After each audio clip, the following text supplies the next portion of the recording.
ಮಂಗಳೂರಿನ roller skating club ಕಳೆದ 30 ವರ್ಷಗಳಿಂದ ನಗರದಲ್ಲಿ ನೂರಾರು ಸ್ಕೇಟಿಂಗ್ ಪಟುಗಳನ್ನು ಪರಿಚಯಿಸಿದೆ. ಇಲ್ಲಿನ ಕ್ರೀಡಾಪಟುಗಳು ರಾಜ್ಯ, ರಾಷ್ಟ್ರ ಮತ್ತು ಅಂತಾರಾಷ್ಟ್ರೀಯ ಮಟ್ಟದಲ್ಲೂ ಸಾಧನೆಯನ್ನ ಮಾಡಿದ್ದಾರೆ. ಆದರೆ ಇದೀಗ ಕ್ರೀಡಾಪಟುಗಳಿಗೆ ತರಬೇತಿ ಕೊಡಲು ಬಳಕೆಯಾಗಬೇಕಿದ್ದ ಕದ್ರಿ ಬಳಿ ಇರುವಂತಹ ಸ್ಕೇಟಿಂಗ್ ರಿಂಕ್ ಈಗ ಪೊದೆಗಳಿಂದ ಆವರಿಸಿಕೊಂಡಿದೆ, ಅಕ್ರಮ ಚಟುವಟಿಕೆಗಳ ತಾಣವಾಗ್ತಾ ಇದೆ. ಈ ಬಗ್ಗೆ ಒಂದು ಸ್ಪೆಷಲ್ ರಿಪೋರ್ಟ್ ಬರ್ತಾ ಇದೆ, ನೋಡ್ಕೊಂಡು. ಅನೈತಿಕ ಚಟುವಟಿಕೆಗಳ ತಾಣವಾಗ್ತಾ ಇದೆ ಕದ್ರಿ ಸ್ಕೇಟಿಂಗ್ ರಿಂಕ್. ಪೊದೆಗಳ ನಡುವೆ ಕಣ್ಮರೆಯಾದ ಕದ್ರಿ ಸ್ಕೇಟಿಂಗ್ ಕ್ರೀಡಾಂಗಣ. ತೋಟಗಾರಿಕಾ ಇಲಾಖೆ ನಿರ್ಲಕ್ಷ್ಯಕ್ಕೆ ಒಳಗಾಗಿದೆ ಕದ್ರಿ ಸ್ಕೇಟಿಂಗ್.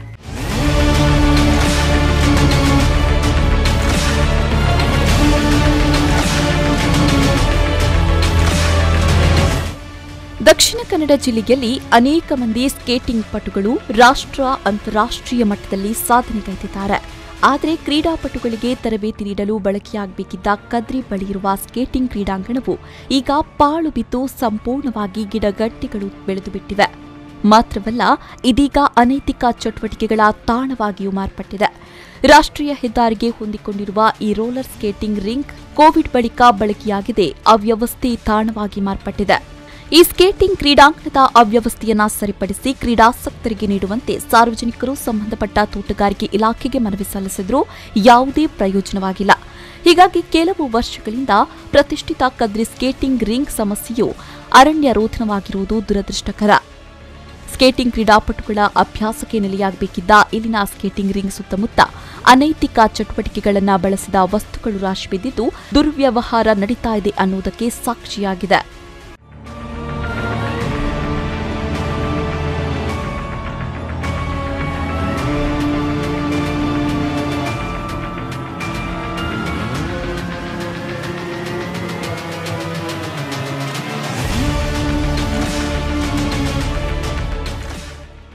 ಸ್ಕೇಟಿಂಗ್ ರಿಂಗ್ ಸುತ್ತಮುತ್ತಲಿನ ಪ್ರದೇಶ ಈ ಹಿಂದೆ ಹಚ್ಚು ಹಸಿರಾಗಿತ್ತು.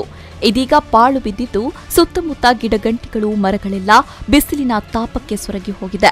ಇನ್ನು ಕೋವಿಡ್ ಬಳಿಕ ಯಾವುದೇ ನಿರ್ವಹಣೆಯಿಲ್ಲದೆ ಸುತ್ತಮುತ್ತ ಮರಗಳು ಬೆಳೆದುಕೊಂಡಿದೆ. ಹೀಗಾಗಿ ಕ್ರೀಡಾಪಟುಗಳು ಇಲ್ಲಿಗೆ ಆಗಮಿಸ್ತಾ ಇಲ್ಲ. ಅನೈತಿಕ ಚಟುವಟಿಕೆಗಳು ನಡೆಯೋದ್ರಿಂದ ಇಲ್ಲಿಗೆ ಕ್ರೀಡಾಪಟುಗಳು ಬರಲು ಹಿಂದೇಟು ಹಾಕ್ತಾ ಇದ್ದಾರೆ ಅಂತ ಹವ್ಯಾಸಿ ಸ್ಕೇಟಿಂಗ್ ಕ್ರೀಡಾಪಟು ಶ್ರೀತೇಜ ಹೇಳ್ತಾರೆ. ಒಳ್ಳೆ ಒಂದು ಸ್ಕೇಟ್ ಪಾರ್ಕ್ ಕೆಪಿಟಿ ಹತ್ರ. ಆದರೆ ಎಂತಾಗಿದೆ ಅಂದರೆ ಹಲವು ತಿಂಗಳಿಂದ ಕೋವಿಡ್ ಆದಮೇಲೆ ಇಲ್ಲಿ ಮೇಂಟೆನೆನ್ಸೇ ಇಲ್ಲದೆ ಫುಲ್ ಸುತ್ತಲೂ ಕಾಡು ಬೆಳೆದಿದೆ. ಕಾಡು ಬೆಳೆದಿದ್ದರಿಂದ ಇಲ್ಲಿ ಜನರು ಬರೋದು ಕಮ್ಮಿ ಆಗಿದೆ. ಮತ್ತು ಮಕ್ಕಳಿಗೆ ಆ್ಯಕ್ಚುಲಿ ಇಷ್ಟೊಳ್ಳೆ ಸ್ಕೇಟ್ ಪಾರ್ಕ್ ಮಂಗಳೂರಲ್ಲಿ ಇದು ಮಾತ್ರ ಇರೋದು, ಮಂಗಳ ಸ್ಟೇಡಿಯಂ ಹತ್ರ ಇದೆ. ಮತ್ತು ಅದು ಬಿಟ್ಟರೆ ಇದು ಮಾತ್ರ ಇಲ್ಲಿ ಸ್ಟೂಡೆಂಟ್ಸ್ಗೆ ಕಲೀಲಿಕ್ಕೆ, ಮಕ್ಕಳಿಗೆ ಕಲೀಲಿಕ್ಕೆ, ಸಂಜೆ ಹೊತ್ತಿಗೆ ಬಂದು ಎಂಟರ್ಟೈನ್ಮೆಂಟ್ ಕೂತ್ಕೊಳ್ಳಿಕ್ಕೆ ಪೇರೆಂಟ್ಸಿಗೆ ಎಲ್ಲದಕ್ಕೂ ಅವಕಾಶ ಇದೆ. ಆದರೆ ಇಲ್ಲಿ ಸುತ್ತಲೂ ಕಾಡು ಬೆಳೆದಿದ್ದರಿಂದ ಯಾರೂ ಬರೋದಿಲ್ಲ. ಅಲ್ಲಿ ಗೇಟ್ ಹಾಕಿದೆ ಮತ್ತು ಇಲ್ಲಿ ಬೇರೆ ರೀತಿಯ ಸುಮ್ಮನೆ ಜನ ಬಂದು ಟೈಮ್ ಪಾಸಿಗೆ ಬೇರೆ ರೀತಿಯ ಚಟುವಟಿಕೆಗಳು ಎಲ್ಲ ನಡೀತಾ ಇದೆ. ದೊಡ್ಡ ಸಮಸ್ಯೆಯಾಗಿ ಪರಿಣಮಿಸ್ತಾ ಉಂಟು. ನಗರದಲ್ಲಿ ಸ್ಕೇಟಿಂಗ್ ತರಬೇತಿಗೆ ಸುಸಜ್ಜಿತ ರಿಂಗ್ನ ಅವಶ್ಯಕತೆ ಇದೆ ಅಂತ ಮಂಗಳೂರು ರೋಲರ್ ಸ್ಕೇಟಿಂಗ್ ಕ್ಲಬ್ನ ಮಹೇಶ್ ಕುಮಾರ್ ನೇತೃತ್ವದಲ್ಲಿ 2007ರಲ್ಲಿ ತೋಟಗಾರಿಕಾ ಇಲಾಖೆಗೆ ಮನವಿ ನೀಡಲಾಗಿತ್ತು. ಜಾಗ ಗುರುತಿಸಿ 2008ರ ಬಳಿಕ ಕಾಮಗಾರಿ ಆರಂಭವಾಗಿದ್ದು, ಕುಂಟುತ್ತಾ ಸಾಗಿದ ಕಾಮಗಾರಿ 2011ರಲ್ಲಿ ಪೂರ್ಣಗೊಂಡಿತ್ತು. ಮೆಸ್ಕಾಂ ಸಹಾಯದಿಂದ 12 ಲಕ್ಷ ರೂಪಾಯಿ ಮತ್ತು ಮಂಗಳೂರು ರೋಲರ್ ಸ್ಕೇಟಿಂಗ್ ಕ್ಲಬ್ ವತಿಯಿಂದ 4 ಲಕ್ಷ ರೂಪಾಯಿ ವೆಚ್ಚದಲ್ಲಿ ರಿಂಗ್ ನಿರ್ಮಾಣ ಮಾಡಲಾಗಿತ್ತು. ಕದ್ರಿ ಸ್ಕೇಟಿಂಗ್ ರಿಂಗ್ ಇರುವ ಜಾಗ ಒಟ್ಟಾರೆ 4 ಎಕರೆ ಇದೆ. ಇನ್ನು ಮಂಗಳೂರು ರೋಲರ್ ಸ್ಕೇಟಿಂಗ್ ಕ್ಲಬ್ನ ಮಹೇಶ್ ಕುಮಾರ್ ಹೇಳುವ ಪ್ರಕಾರ ಇಲಾಖೆಯು 1 ವರ್ಷದ ಅವಧಿಗೆ ಟೆಂಡರ್ ನೀಡಿದ್ರೆ ಅದರಿಂದ ಏನೂ ಪ್ರಯೋಜನವಾಗುವುದಿಲ್ಲ. 2 ವರ್ಷಗಳ ತನಕ ಟೆಂಡರ್ ಮೂಲಕ ತರಬೇತಿ ನಡೀತಾ ಇತ್ತು. ಆದರೆ ನನ್ನ ಅನುಭವದ ಪ್ರಕಾರ ಕ್ರೀಡೆಯಲ್ಲೂ ಟೆಂಡರ್ ಆಗುತ್ತೆ ಅಂತ ಗೊತ್ತಿಲ್ಲ. ಕೇವಲ ಕ್ರೀಡೆ ಹಣಕ್ಕಾಗಿ ನಡೀತಾ ಇದೆ ಎಂಬುದು ದುರದೃಷ್ಟಕರ ಅಂತ ಹೇಳಿದರು.